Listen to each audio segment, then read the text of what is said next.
Bien-aimés dans le Seigneur, bonsoir et sois le bienvenu dans cette séance de méditation de la parole de Dieu.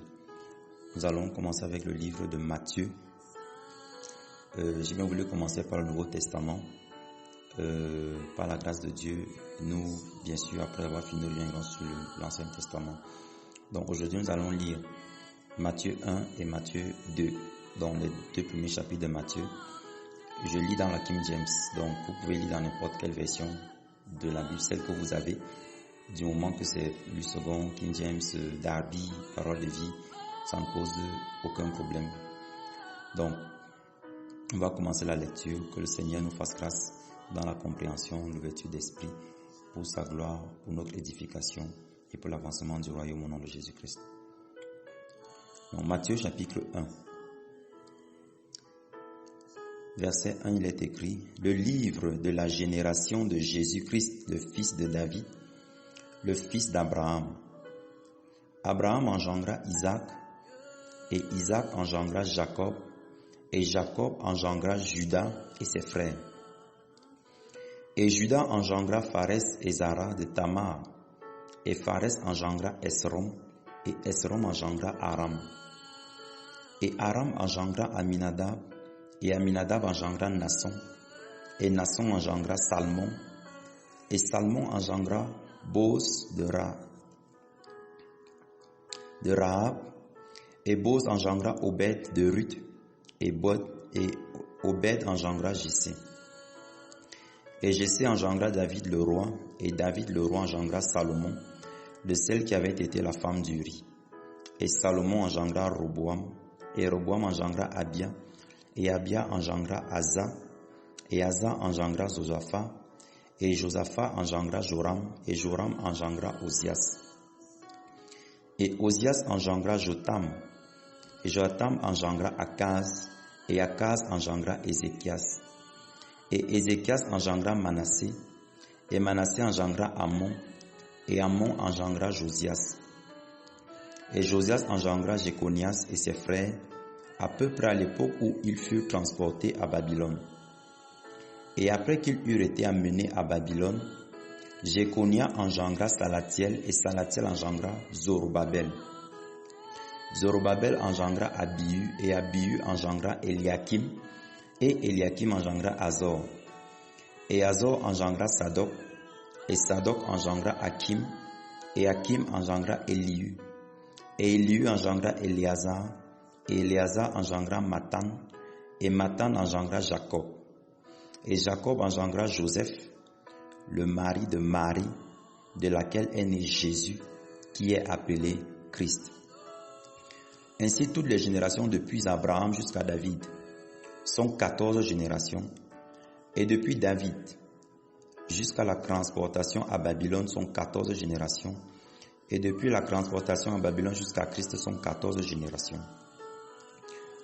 Or, la naissance de Jésus-Christ arriva de cette manière. Comme sa mère Marie était fiancée à Joseph, avant qu'ils aient été ensemble, elle se trouva enceinte de l'Esprit Saint. Verset 19. Alors Joseph, son mari, étant un homme juste, et ne voulant pas faire d'elle un exemple public, était enclin à la renvoyer discrètement. Mais tandis qu'il pensait à ces choses, voici l'ange du Seigneur lui apparut dans un rêve disant, Joseph, toi fils de David, ne crains pas de prendre auprès de toi Marie ta femme, car ce qui est conçu en elle est de l'Esprit Saint. Et elle enfantera un fils, et tu l'appelleras son nom Jésus, car il sauvera son peuple de leurs péchés. Or, tout ceci se fit afin que puisse être accompli ce dont le Seigneur avait parlé par le prophète, disant, voici une vierge sera enceinte et enfantera un fils, et l'on l'appellera son nom Emmanuel, ce qui signifie Dieu avec nous. Alors Joseph, étant réveillé de son sommeil, fit comme l'ange du Seigneur lui avait demandé, et prit sa femme auprès de lui.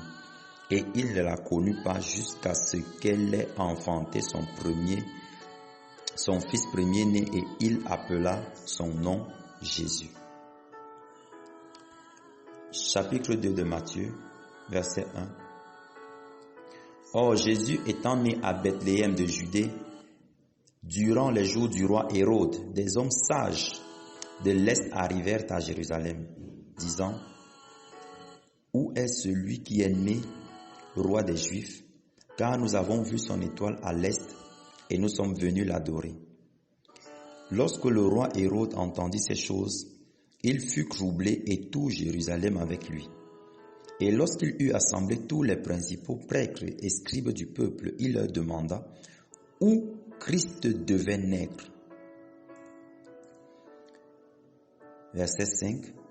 Et ils lui dirent à Bethléem de Judée, car il est ainsi écrit par le prophète, et toi Bethléem, en terre de Juda, tu n'es pas la moindre entre les princes de Juda, car de toi viendra un gouverneur qui dirigera mon peuple Israël. Alors, Hérode, lorsqu'il eut appelé en privé les hommes sages, s'enquit auprès d'eux soigneusement du moment où l'étoile était apparue, et il les envoya à Bethléem et dit, allez et recherchez soigneusement le jeune enfant, et quand vous l'aurez trouvé, faites-le moi savoir, afin que je puisse aussi aller l'adorer. Lorsqu'ils eurent entendu le roi, ils s'en allèrent, et voici l'étoile qu'ils avaient vue à l'est allait devant eux, jusqu'à ce qu'elle arrive et s'arrête au-dessus du lieu où était le jeune enfant.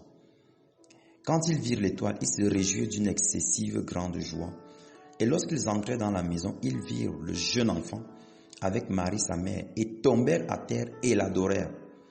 Et lorsqu'ils eurent ouvert leur trésor, ils lui présentèrent des cadeaux, de l'or, de l'encens et de la myrrhe. Et étant avertis par Dieu dans un rêve qu'ils ne devaient pas retourner vers Hérode, ils regagnèrent leur pays par un autre chemin. Verset 13. Et lorsqu'ils furent partis, voici l'ange du Seigneur apparut en rêve à Joseph, disant, lève-toi, prends le jeune enfant et sa mère, et fuis en Égypte, et demeure là jusqu'à ce que je te le dise, car Hérode cherchera le jeune enfant pour le tuer. Lorsqu'il se leva, il prit de nuit le jeune enfant et sa mère et partit en Égypte, et il y demeura jusqu'à la mort d'Hérode, afin que puisse être accompli ce que le Seigneur avait dit par le prophète, disant, j'ai appelé mon fils hors d'Égypte. Alors Hérode, lorsqu'il vit que les hommes sages s'étaient moqués de lui, fut extrêmement courroucé et envoya tuer tous les enfants de 2 ans et au-dessous qui étaient dans Bethléem et dans toutes ses côtes selon le moment dont il s'était enquis soigneusement auprès des hommes sages. Alors fut accompli ce qui a été dit par Jérémie le prophète, disant, une voix a été entendue dans Rama, des lamentations, des pleurs et un grand deuil, Rachel pleurant ses enfants, et elle n'a pas voulu être consolée parce qu'ils ne sont plus. Mais après qu'Hérode fut mort, voici un ange du Seigneur apparut en rêve à Joseph en Égypte, disant, lève-toi, prends le jeune enfant et sa mère, et va dans la terre d'Israël, car ceux qui cherchaient à ôter la vie au jeune enfant sont morts. Et il se leva et prit le jeune enfant et sa mère, et vint dans la terre d'Israël. Mais quand il apprit qu'Archéléus régnait en Judée à la place de son père Hérode, il eut peur d'y aller. Toutefois, ayant été averti de Dieu, dans un rêve, il se retira dans les régions de la Galilée. Et il alla et demeura dans une ville appelée Nazareth, afin que puisse être accompli ce qui avait été dit par les prophètes. Il sera appelé Nazaréen.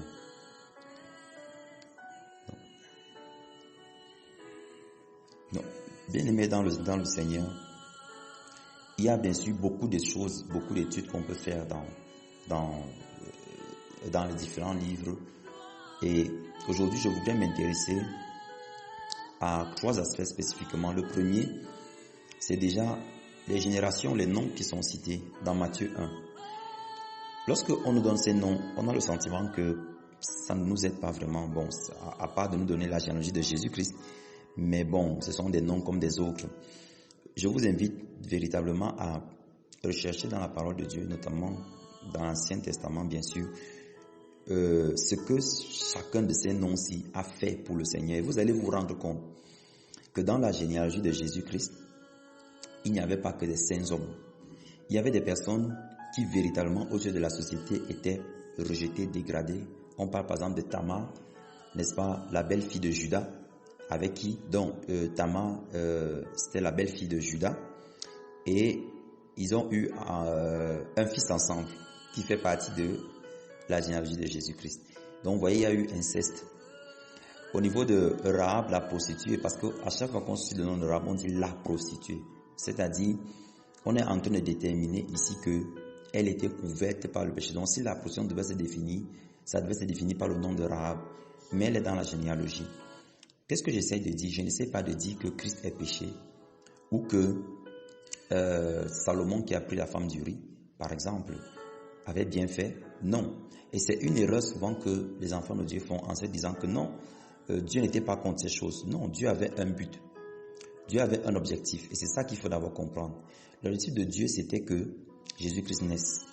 Et il fallait qu'on arrive au Christ. Et donc, les différentes erreurs que les hommes faisaient, ou les alliances qu'ils tissaient par la foi au peuple d'Israël, comme Rahab la prostituée, on peut lire dans Hébreux 11 pour le comprendre, ou alors comme Ruth, qui s'est attachée à Naomi par la foi, n'est-ce pas? Toutes ces choses, n'est-ce pas, ont permis que véritablement le Seigneur puisse utiliser cela pour amener Christ à l'existence. Donc, Dieu n'est pas pour le péché, ni avant, ni aujourd'hui, ni demain. Mais la première chose qu'on peut remarquer, c'est que, quelles que soient les erreurs que les hommes ont pu faire, s'ils reviennent à Dieu sincèrement de leur cœur, de tout leur cœur, le Seigneur utilise ces erreurs-là pour accomplir son dessein de gloire. Et ici, ces noms nous interpellent en nous faisant comprendre que ce que nous étions hier, ou peut-être ce que nous avons maintenant en termes de faiblesse, peut glorifier Dieu demain. Si véritablement nous sommes dans un processus de transformation pour avancer dans la volonté de Dieu.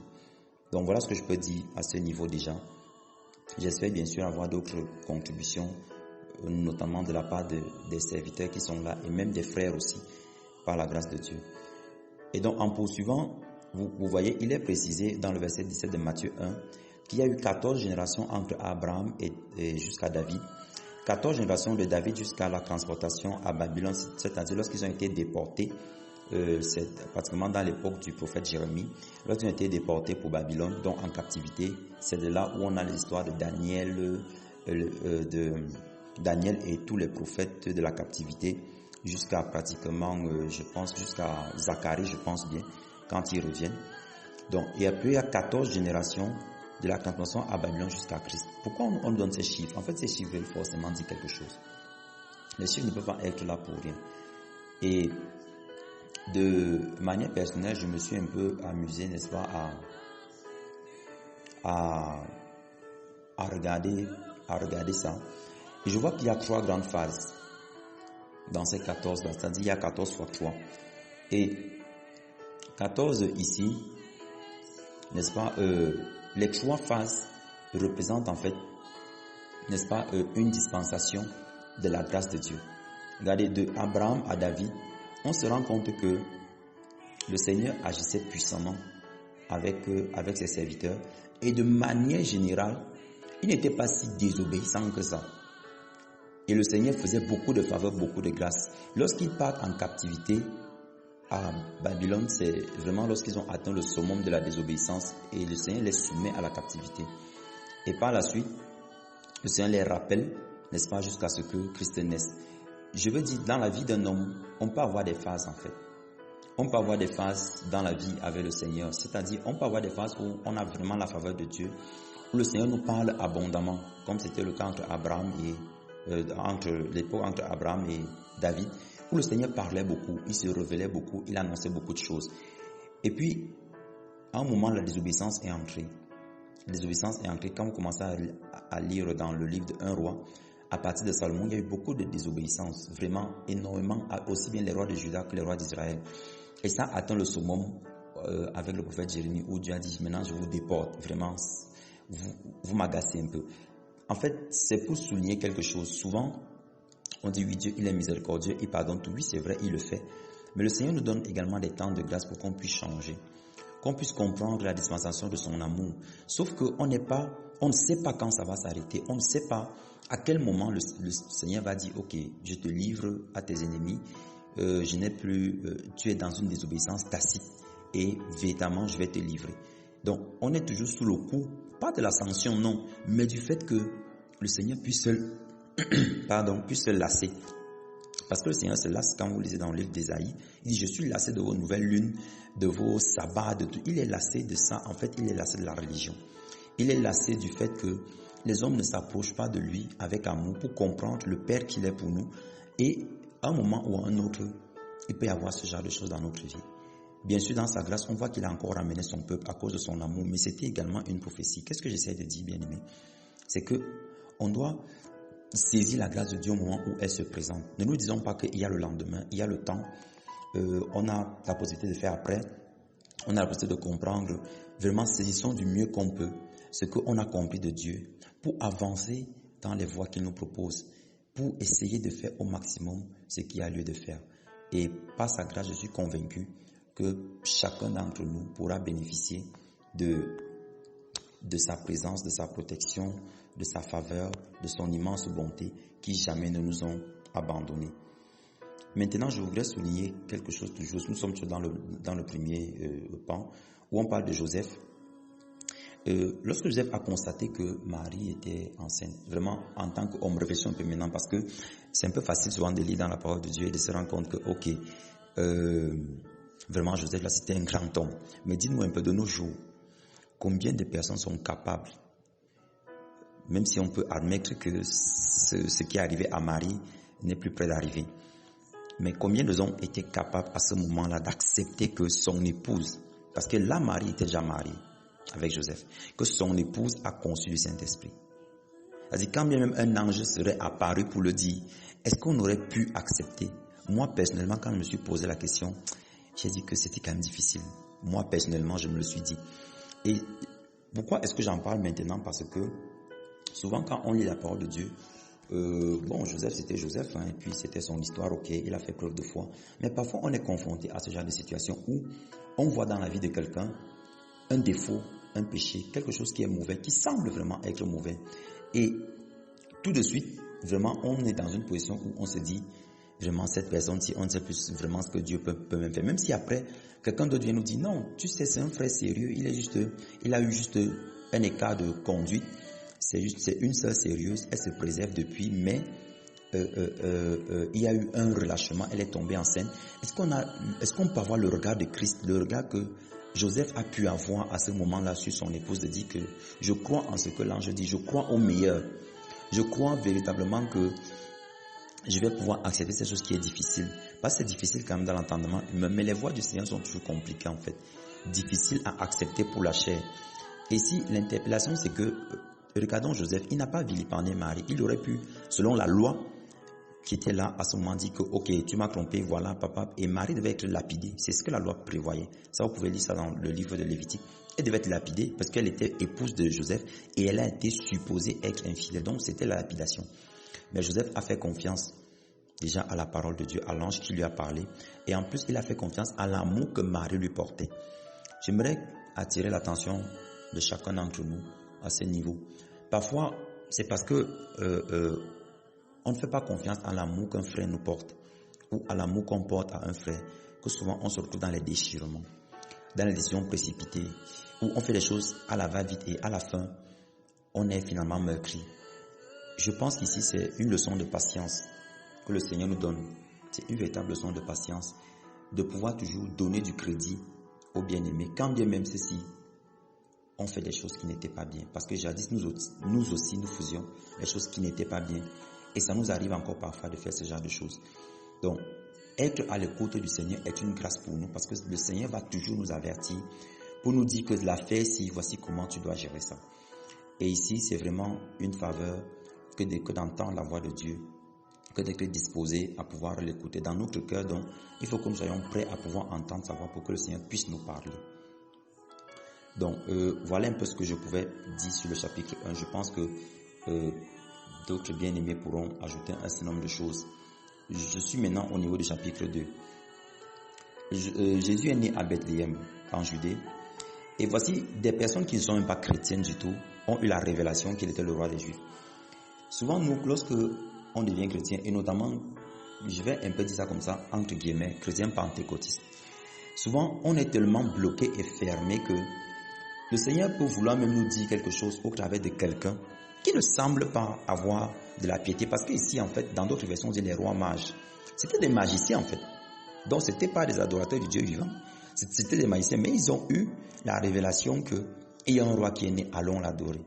Ce que j'essaie de dire, ce n'est pas qu'on doit être exposé à tout vent de doctrine, écouter tout ce qui vient, non. Mais je dis, un enfant de Dieu doit pouvoir au moins toujours écouter. Et maintenant, s'asseoir par rapport à la compréhension qu'il a et l'intimité qu'il a avec le Saint-Esprit pour qu'il ait la révélation de ce qu'on m'a dit. Qu'est-ce qu'il y a de bien à l'intérieur? Et ici, ce sont les rois qui viennent informer même au peuple d'Israël. Est-ce que vous vous rendez compte? Des étrangers qui viennent leur dire qu'il y a un roi qui est né. Pourtant, ce peuple était supposé attendre son roi. Donc parfois, les choses que Dieu veut nous donner, les choses qui sont les plus excellentes, nous viennent par des mains qu'on n'a pas imaginées du tout. Voilà pourquoi la parole de Dieu nous appelle à être intègre, honnête, à faire du bien à tout le monde, à être toujours ouvert, non pas aux doctrines de démons bien sûr, mais à la vérité, à la patience, à la bonté, à l'humilité.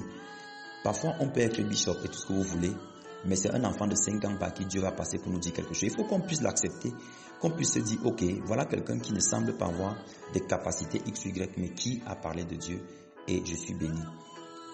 Donc voilà un peu ce que je pouvais souligner à ce niveau. Également, il y a quelque chose que j'ai vu, que je voudrais souligner. Lorsque, verset 13, lorsque il fut parti, l'ange du Seigneur apparut en rêve à Joseph, disant, lève-toi, prends le jeune enfant et sa mère fuit en Égypte. Demeure jusqu'à ce que je te le dise. Est-ce que vous vous rendez compte de la difficulté qu'il y avait pour Joseph à obéir à cette parole?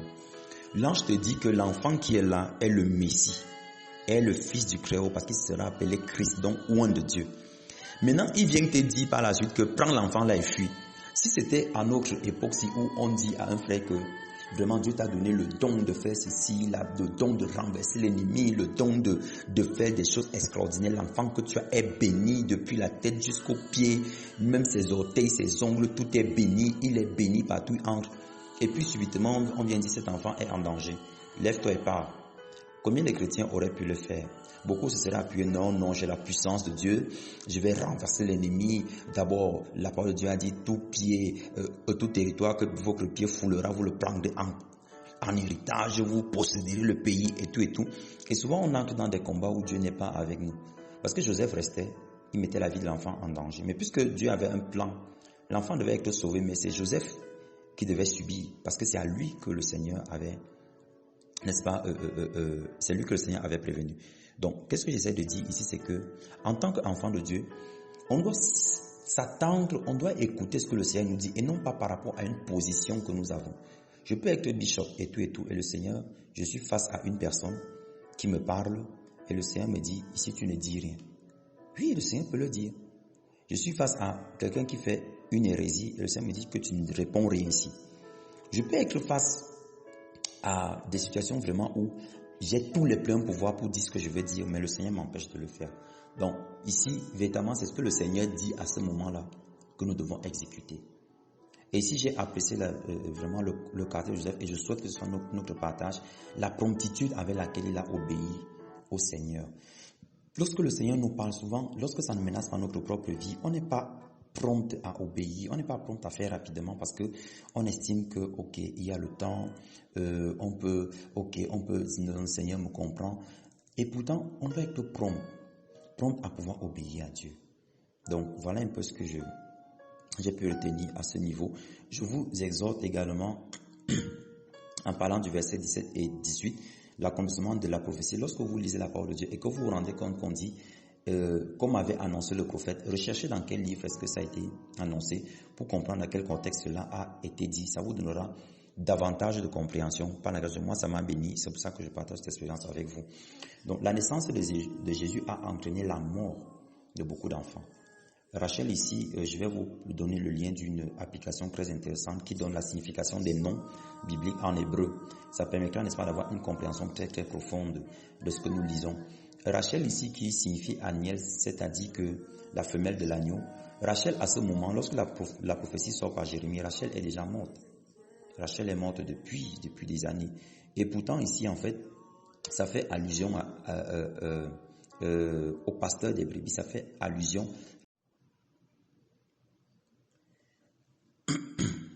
Donc, j'ai été coupé parce que je répondais à un appel assez important. Donc là, je finissais en disant que ici, n'est-ce pas, la naissance de Jésus-Christ a entraîné beaucoup de morts. Parce que vraiment, c'est à cause de Jésus que ces enfants-là sont morts. Bon, on ne va pas dire à cause de Jésus-Christ, ce n'est pas propre. Mais c'est pour dire que la venue de Christ dans le monde était déjà un symbole que le peuple de Dieu sera persécuté. Vous voyez, on a commencé à tuer les enfants du peuple de Dieu, Israël. Tout simplement parce que l'ennemi voulait continuer de dominer sur eux, voulait continuer de régner sur eux. Donc, c'est pour dire aux enfants de Dieu que lorsque on s'engage avec Christ, véritablement, on doit s'attendre à être dans les problèmes avec l'ennemi. Le monde doit nous rejeter, c'est normal. Je ne dis pas qu'on va aller chercher les problèmes, je dis que automatiquement le monde est contre nous. Et lorsque un enfant de Dieu est en accord avec le monde, il doit se poser beaucoup de questions.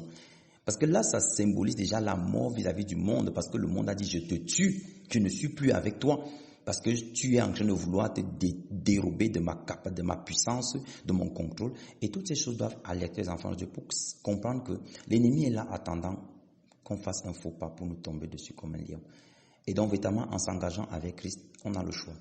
Ou on s'engage véritablement, ou alors, si on s'engage faussement, on va se faire tuer. On va se faire tuer parce qu'on aura déclaré qu'on appartient à Christ, mais dans le fond, on ne lui appartient pas. Donc, c'est un véritable problème. Donc, en fait, je vais finir avec cela. Lorsque Joseph revient maintenant, c'est l'ange qui lui dit que tu peux revenir. On doit pouvoir être capable d'attendre souvent. Lorsque le Seigneur nous donne une instruction et il dit, va jusqu'à ce que je te dise que c'est bon. On doit pouvoir attendre jusqu'à ce que le Seigneur nous dise que c'est bon. Et souvent, ce qu'on fait, c'est que lorsque le Seigneur nous a dit une chose, que attends jusqu'à ce que je dise, à un moment, au bout d'un certain temps, on se retrouve pressé.